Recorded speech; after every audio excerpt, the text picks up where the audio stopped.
오늘 말씀은 예레미야 26장 16절에서부터 24절 말씀입니다. 어제와 함께 우리 예레미야 말씀을 통해서 은혜를 나누도록 하겠습니다. 오늘 말씀을 보니 예레미야가 계속해서 성전에서의 그 예언에 관련된 내용들을 이어가고 있습니다. 어제 우리가 말씀 살짝 이제 다시 살펴봤을 때 예레미야는 성전에서 그리고 많은 사람, 많은 백성들 성전에 예배하러 온 자들에게 말씀을 선포합니다. 어떤 말씀이었을까요? 네, 재앙을 선포합니다. 재앙이 올 것이다.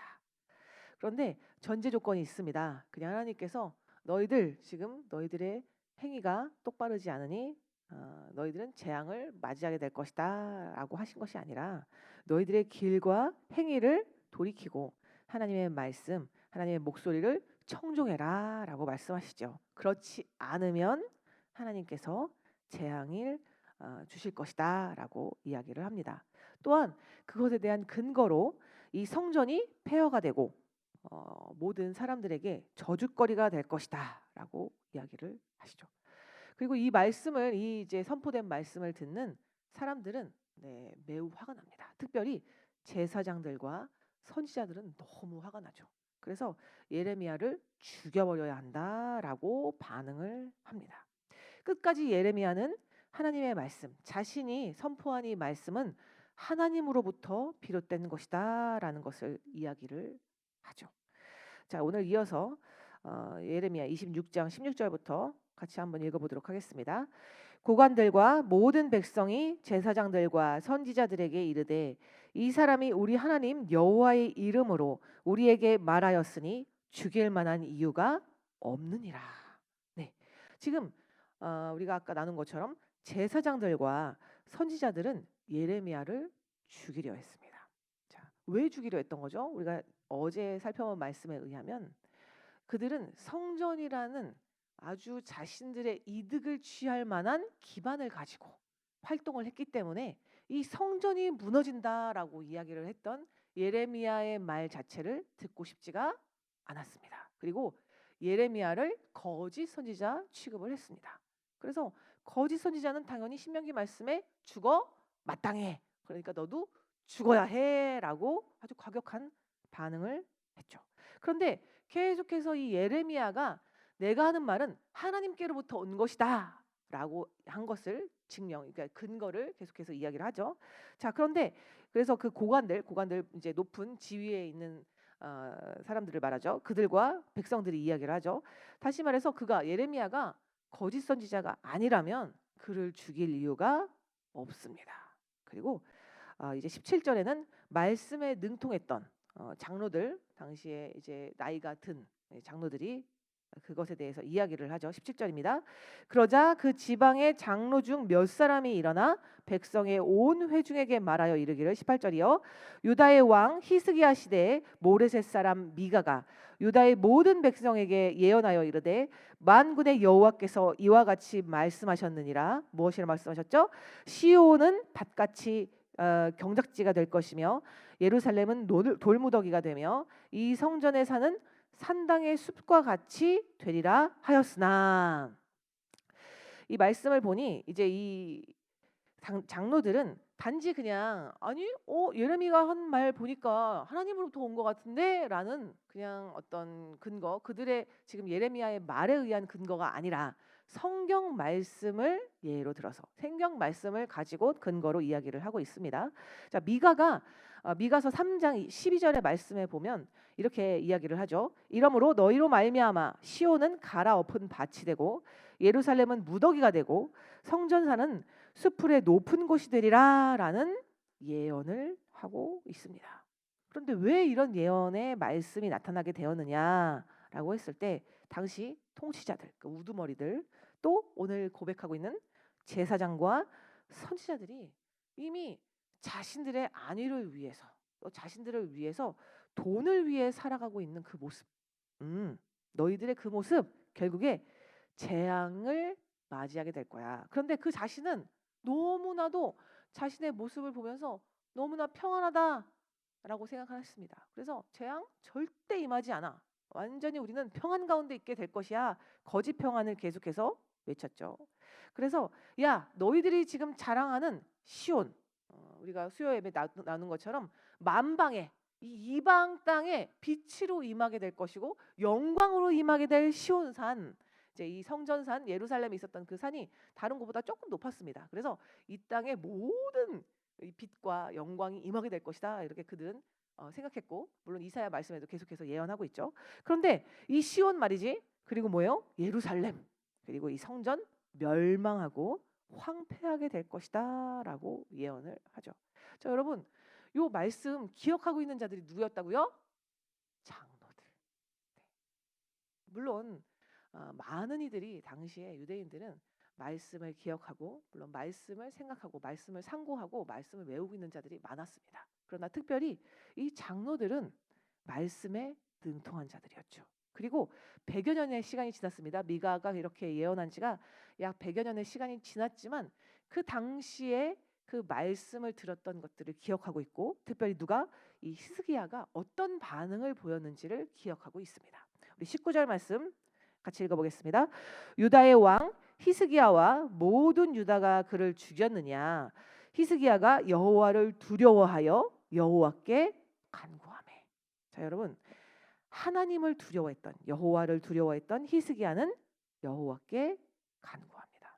당시 똑같습니다. 지금 이 여호야김 시대와 히스기야 시대의 우두머리들은, 제사장과 선지자들은 별반 다를 바가 없습니다. 똑같이 타락하고 하나님의 말씀을 청종하지 않았죠.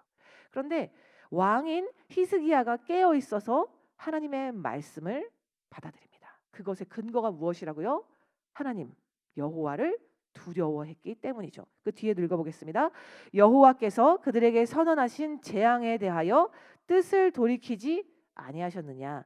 우리가 이같이 하면 우리의 생명을 스스로 심히 해롭게 하는 것이니라. 자, 여러분, 그 말씀을 받아들인 결과 여호와께서 그들에게 선언한 재앙에 대해서 뜻을 돌이키십니다. 하나님은 고집 부리시는 분이 아니세요. 왜냐고요? 하나님은 우리에게 주고자 하시는 하나님의 본심이 재앙이 아니기 때문입니다. 지금 너희들의 모습, 너희들의 삶의 태도를 좀 돌아보라. 다른 것이 아니라 너희 자신을 돌아보라라고 말씀을 하죠. 자, 여러분, 요 말씀 보면서 우리 안에 다시 한번 좀 새롭게 각성하는 시간이 되기를 소망해요. 특별히 하나님의 말씀을, 하나님의 뜻을 대언했던 예레미야와 함께 하나님의 그 뜻을 같이 전했던 자 누구예요? 지금 그 말씀을 서브해서, 그러니까 뒷받침해서 전했던 자들이 누굽니까? 장로들입니다. 우리 교회에도 우리 사랑하는 권사님들이 계시죠. 그죠? 이 삶의 모습을 통해서 여러 가지 어려움과 풍파를 겪으면서 하나님의 말씀이 가장 우선이고 하나님의 뜻이 가장 우선이라는 것을 물론 말씀으로도 아시지만 삶을 통해서 알고 계시는 거예요. 그래서 우리 권사님들이 정말 삶을 통해서 우리 뒷세대, 지금 다음 세대들에게 전해야 하는 몫이 있습니다. 할렐루야. 그래서 어제도 저희 권사님들의 모임이 있었습니다. 권사님들 모임을 하시고 나서 함께 이렇게 식사하시고 또 이야기를 나누는 모습을 보면서 사실은 참 자랑스러웠어요. 우리 권사님들이 우리 교회의 기둥이시고, 그리고 우리가 때로는 잘못된 길로 갔을 때 우리 권사님들의 삶과 또 우리 권사님들의 목소리를 통해서 저희들에게 전달하고자 하는 메시지가 있는 줄 믿습니다. 아멘. 네. 그래서 이 계속해서 말씀을 좀 이어보도록 하겠습니다. 너희가 이 하나님의 이름으로, 여호와의 이름으로 한 선포 듣지 않고 예레미야를 죽여버린다면 그것은 우리의 생명을 스스로 심히 해롭게 하는 것이다라고 이야기를 하죠. 우리 아까 나눈 것처럼 히스기야 시대든 여호야김 시대든, 여러분, 예수님의 시대는 달랐습니까? 시간이 많이 흘렀던 예수님의 때에 역시 예수님을 죽이려 합니다. 왜 그랬죠? 역시 예수님께서 아버지와 나는 하나다, 그리고 성전을 허물라라고 말씀하셨던 그 말씀을 들으면서 기득권들은, 제사장들과 서기관들과 바리새인들은 너무나 화가 났던 거죠. 그리고 너무나 많은 사람들에게 인기가 있는 예수님의 모습을 보면서 폭동이 일어날 것을 두려워하기도 했습니다. 똑같습니다. 과거의 모습과 사실 현재의 모습이 다를 바가 없는 거죠. 그러나 하나님의 말씀을 기억하고 특별히 하나님을 두려워했던 이들을 통해서 또 하나님께서 행하셨던 사건을 기억하는 이들을 통해서 반드시 하나님의 뜻이 하나님의 말씀이 이루어지는 줄 믿습니다. 아멘. 네, 가정 안에서도 한 사람이 하나님을 두려워하고 하나님의 말씀을 따르면 여러분 반드시 그것을 보고 기억하는 자녀들이 있습니다. 여러분 세상의 눈으로는 사실 믿음의 선택이 너무 보잘것이 없어요. 내가 이렇게까지 해야 되나? 여러분 내가 정말 세상에서 이렇게 지질하게 살아야 하나라고 생각이 들 때도 있습니다. 그런데 여러분 우리들의 선택 지금 당장은 뭔가 옳은 것 같아 보이고 당장은 편한 것 같아 보이는 그 선택들을 여러분 자녀들이 다 보고 있다는 거죠. 엄마 아빠가 살아온 삶 이들이 선택하는 것들을 우리 자녀들이 보고 있습니다. 혹은 자녀들이 당장은 지금은 믿음이 없어서 너무 힘든 삶을 살아가고 있는 것처럼 보인다 할지라도 여러분 우리 엄마 아빠가 선택한 그 믿음의 자리를 믿음의 선택들을 우리 자녀들이 보고 있습니다. 아멘. 할렐루야. 믿음의 자리를 끝까지 기도의 자리를 끝까지 우리 가정에서 한 사람이라도 지켜주세요. 그래야 우리 자녀들이 돌아올 수가 있습니다. 아멘. 반드시 구원의 열매는 맺히는 줄 믿습니다. 우리 20절 말씀 읽겠습니다. 또 여호와의 이름으로 예언한 사람이 있었는데 곧 기럇 여야림 스마야의 아들 우리야라. 그가 예레미야의 모든 말과 같이 이 성과 이 땅에 경고하여 예언하며 지금 장로들이 얘기를 계속해서 하고 있는 거예요. 너희들이 만약에 예레미야를 죽이잖아? 그런데 이전에 똑같이 예레미야처럼 이렇게 선포했던 말씀을 예언했던 사람이 있었어. 누구자고요? 우리야라는 사람이 있었습니다. 그런데 어떤 반응을 이 여호야김이 보였는지 21장 같이 읽어보겠습니다. 21절 읽어보겠습니다. 여호야김 왕과 그의 모든 용사와 모든 고관이 그의 말을 듣고서 왕이 그를 죽이려 하매 우리야가 그 말을 듣고 두려워 애굽으로 도망하여 간지라. 네, 여러분 이 말씀은 예레미야의 말씀은 단지 그냥 처음 듣는 생소한 말씀이야? 이게 아니라는 거죠. 이미 하나님께서 우리야를 통해서도 이 땅에 대해 이 성에 대해서 경고하며 예언했습니다. 자, 여호야김은 히스기야와 달랐습니다. 우리야를 죽이려 하죠. 22절입니다.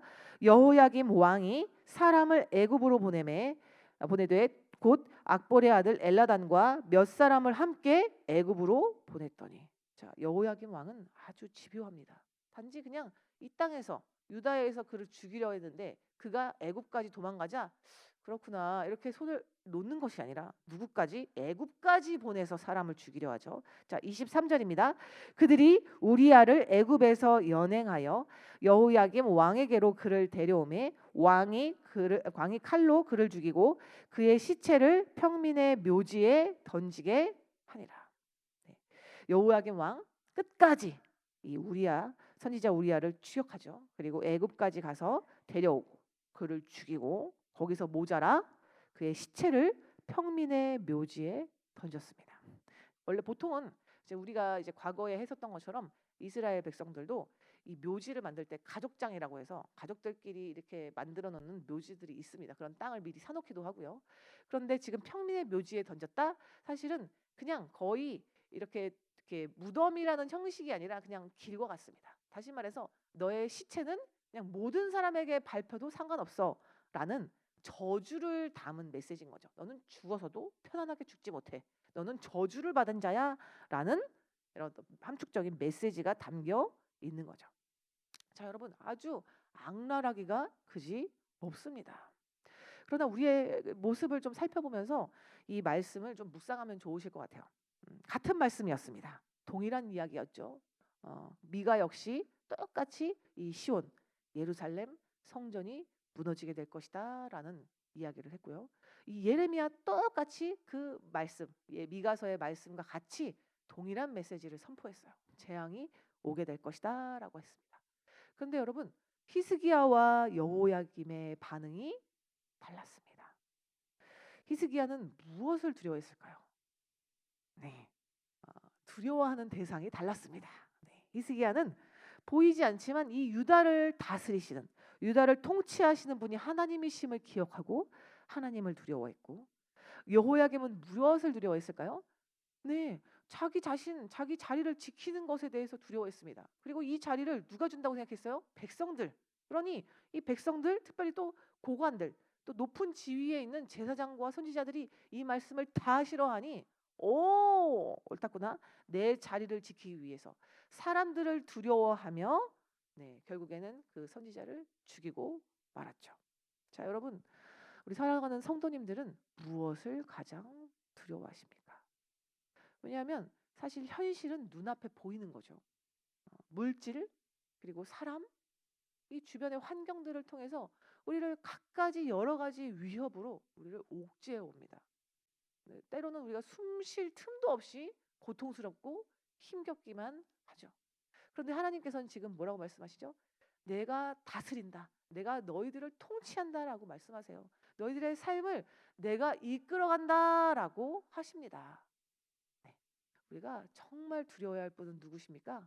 오직 하나님 한 분뿐인 줄 믿습니다. 아멘.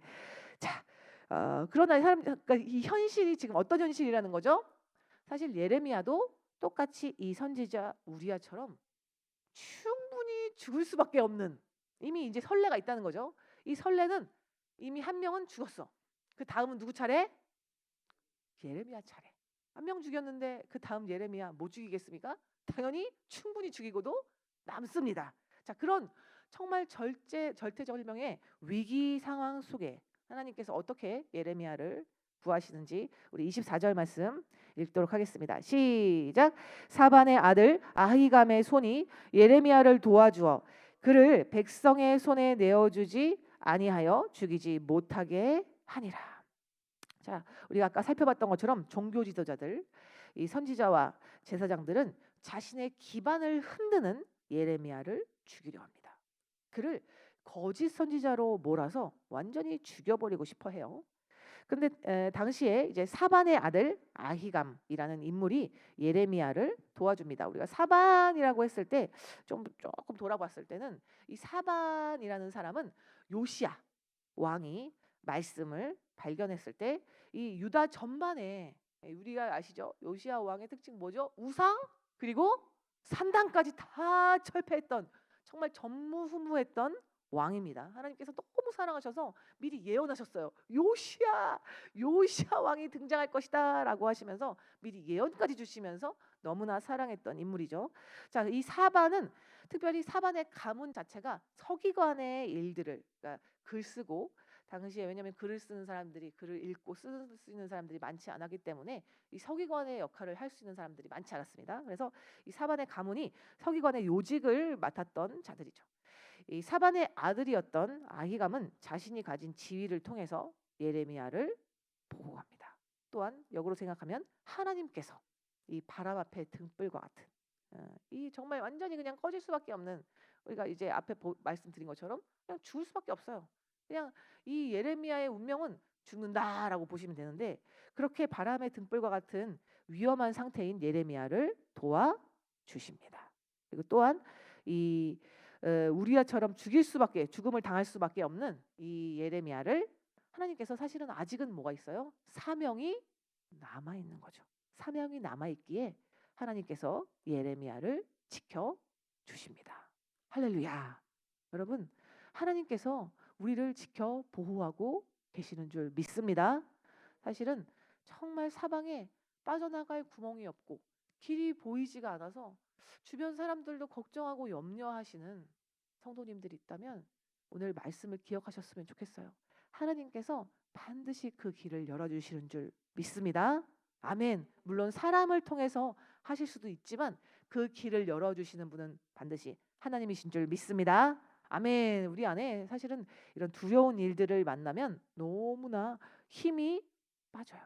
그러나 하나님의 말씀을 따르고자 결단하시면, 우리 어제 말씀도 보셨잖아요. 예레미야가 정말 생명을 거는 결단을 했습니다. 하나님의 말씀이 가장 우위에 있다는 것을 결단하고 예레미야는 계속해서 말씀을 전하고 있죠. 자, 결단하면 반드시 하나님께서 돋는 손길을 허락해 주신 줄 믿습니다. 아멘. 하나님의 본심이 왜냐고요? 하나님의 본심이 구원이기 때문입니다. 하나님께서 또 오늘 우리에게 새 힘을 허락하여 주십니다. 아멘. 다시 한번 기도의 자리, 말씀의 자리 지키기로 결단하시며 주님의 뜻에 여호와의 목소리에 청종하시기를 소망합니다. 아멘. 네, 기도하겠습니다. 사랑의 주님, 너무나 감사합니다. 귀한 말씀을 통하여서 우리의 삶을 귀한 말씀 가운데로 조명하게 하시니 감사합니다. 주님, 빛 대신 말씀으로 지금 나의 어두움, 습치 속에서 웅크리고 있는 죄를 발견하게 하여 주시고, 주님께서 날마다 말씀을 통해 경고하고 계심에도 회개하지 않는 나의 완악함, 나의 죄성 다시 한번 돌아보며 회개할 수 있도록 도와 주시옵소서. 내 안에 굳건하게 자리를 지키고 있는 우상 온전히 주님께 맡기게 하여 주시고, 날마다 주님께서 주시는 구원의 은혜 누리는 거룩하고 복된 하나님의 백성, 하나님의 나라를 세우는 하나님의 아들들 되게 하여 주시옵소서. 오늘도 우리를 지키시고 보호하시는 주님을 찬양합니다. 감사드리며 살아계신 예수 그리스도의 이름으로 함께 기도드렸습니다. 아멘.